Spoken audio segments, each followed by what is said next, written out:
I just want to talk to you for a minute about copyright. If you're going to be using media in your videos that you're not going out and shooting yourself, this is important to keep this in mind. It's really easy to do a Google search and pull up images and videos of pretty much anything you want, but it's also important to remember that most of these are copyrighted, so you'll want to make sure that you're not breaking copyright law. Now, there's a few ways to get media without breaking copyright law, so let's talk about them.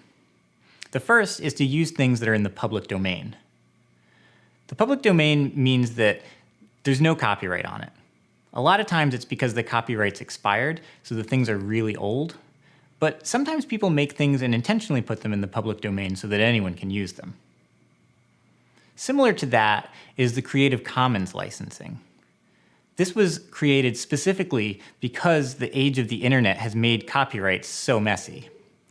There's different levels of the Creative Commons, and it gives the creators of the work a little more control over it than just putting it in the public domain, but it's a lot more lenient than just giving it a general copyright. Pretty much any level of Creative Commons is appropriate to use in educational videos, but it's important to note that you usually need to give credit to the creator of the work. The third way to get media is to have the permission of the creator.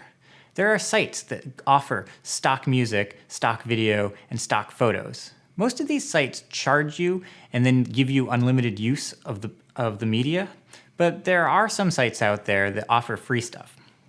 Likewise, you could also ask the creator of a particular piece of media. Many times they're willing to give you the use of it if they know it's for non-commercial purposes. This is sort of what Creative Commons is trying to address, but not everybody knows about Creative Commons. Not everybody wants to put in the effort to go through the licensing process. So the last method is what's called fair use. This is a bit of a vague point in the copyright law that basically allows you to use copyrighted material in certain circumstances. And fortunately, education is one of those circumstances. So if you're using a particular piece of media to demonstrate a point that you're trying to make, that's fine. For example, you could use a 30-second or minute-long clip of a movie to demonstrate a point that you're trying to make in a lecture.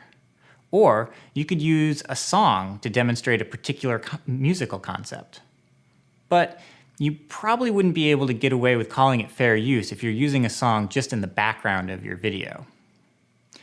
Fair use means you're using the media specifically for educational purposes, not just as dressing for your video. So try to keep these in mind as you go out searching for media.